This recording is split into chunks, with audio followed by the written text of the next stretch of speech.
Assalamualaikum warahmatullahi wabarakatuh. Apa kabar semuanya? Ketemu lagi di Ensiklopedia Budaya. Jangan lupa ya untuk like, subscribe, komen, dan share. Dan kali ini saya akan ngobrolin tentang kekhalifahan Abbasiyah ya, yang merupakan kekhalifahan yang termasuk besar di masa kejayaan Islam.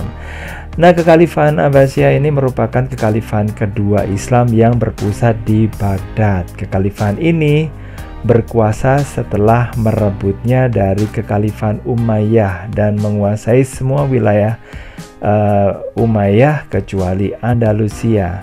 Nah, pada awalnya Muhammad bin Ali, cicit dari Abbas, ini menjalankan kampanye untuk mengembalikan kekuasaan pemerintahan pada keluarga Bani Hashim di Parsi pada masa pemerintahan Khalifah Umar bin Abdul Aziz. Nah, lalu masa Khalifah Marwan yang kedua, pertentangan memuncak dan pada tahun 750 Abu al-Abbas al-Saffah berhasil meruntuhkan daulah atau kekhalifahan Umayyah dan kemudian lantik sebagai khalifah ya di sana. Sementara itu Khalifah Umayyah pergi ke Andalusia ya. Nah, kekhalifahan Abbasiyah ini berhasil berkuasa selama 5 abad, mengembalikan lagi kepemimpinan gaya Islam dan menyuburkan ilmu pengetahuan dan pengembangan budaya Timur Tengah. Tetapi pada tahun 940 kekuasaan kekhalifahan mulai menyusut ketika orang-orang non-Arab seperti Turki dan diikuti oleh Mamluk di Mesir pada abad pertengahan abad ke-13 ini mulai mendapatkan pengaruhnya dan mulai memisahkan diri dari kekhalifahan ya. Nah, kalau ngobrolin tentang bagaimana sih periode pada masa pemerintahan pada daulah atau kekhalifahan Abbasiyah ya.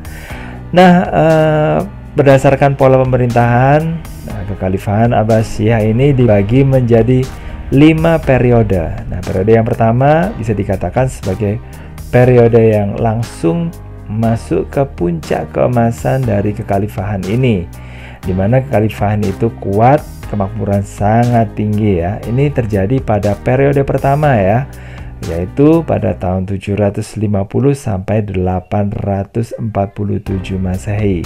Nah, periode ini merupakan periode yang mendapatkan pengaruh Persia yang pertama. Ya, memang bisa dikatakan pengaruh Persia memang untuk membentukkan dari kekhalifahan Abbasiyah ini memang bersekutu ya, orang-orang yang ada waktu itu dari Bani Bani Hashim maksudnya.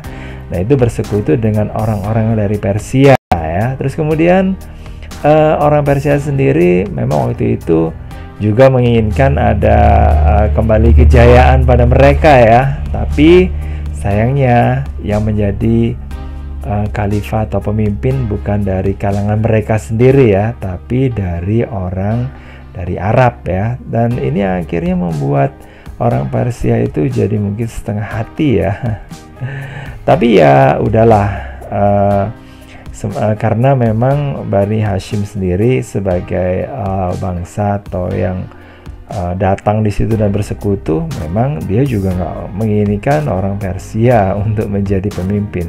Ya, jadinya pada periode kedua pada tahun 847 sampai 945 Masehi, periodenya itu berubah ya. Dari yang pengaruh Persia mungkin sudah ditinggalkan dengan Persia yang pertama. Nah, pengaruh Turki mulai datang dengan masuknya mereka, para tentara mereka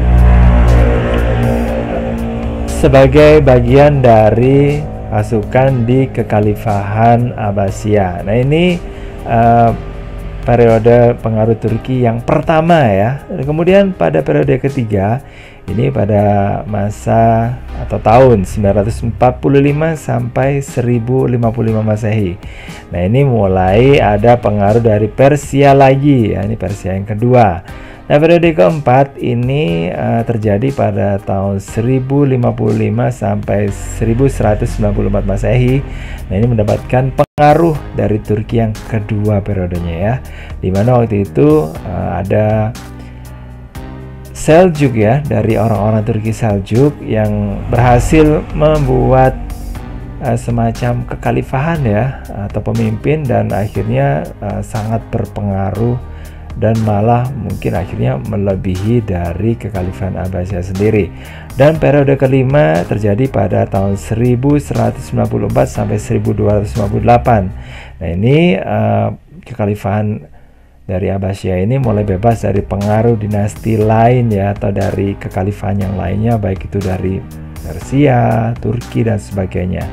Tapi kekuasaannya hanya efektif akhirnya ya sekitar kota Baghdad saja. Jadi nggak terlalu nggak terlalu besar seperti yang dahulu lagi ya.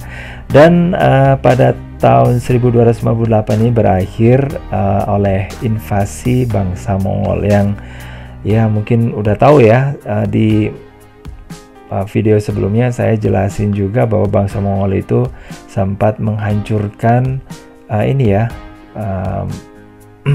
kekhalifahan Abbasiyah atau peradaban Islam. Nah, popularitas pada masa Abbasiyah ini atau Khalifah Abbasiyah ini memang tidak bisa dianggap sepele ya, karena pernah mencapai puncak pada zaman kekhalifahan Harun ar-Rasyid ya pada tahun 786 sampai 809.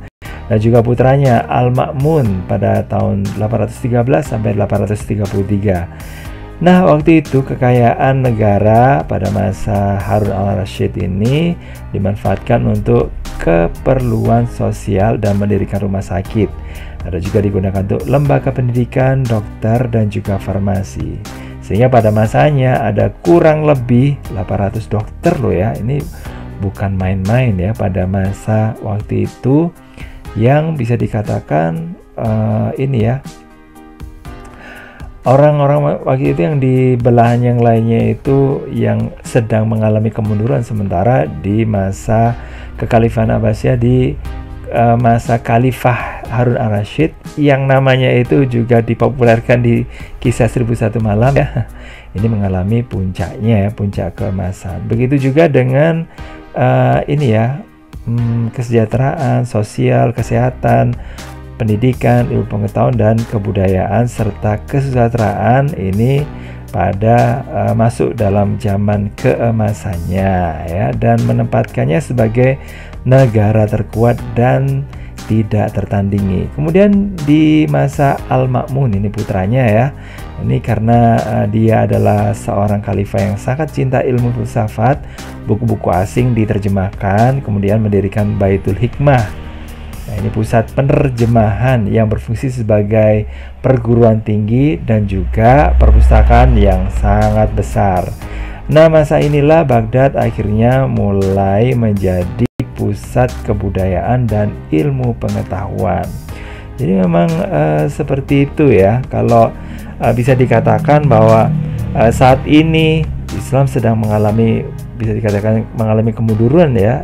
Nah, ini karena orang Islam sendiri, dan mungkin bisa dikatakan mulai dari masa setelah ini ya, pada akhir-akhir masa periode pertama itu para khalifahnya atau bangsawannya itu cenderung pada kehidupan yang mewah dan mulai melupakan hal-hal yang mungkin lebih lebih penting dibandingkan dengan yang itu. Oke, makasih banget tuh yang sudah bergabung, dan mohon maaf kalau ada salah-salah kata, dan mungkin kalau ada yang masih salah atau mungkin ada yang kurang puas bisa tulis di kolom komentar, dan jangan lupa untuk like, subscribe, komen, dan share untuk mendukung channel ini. Dan akhirnya saya akhiri, wassalamualaikum warahmatullahi wabarakatuh, bye bye.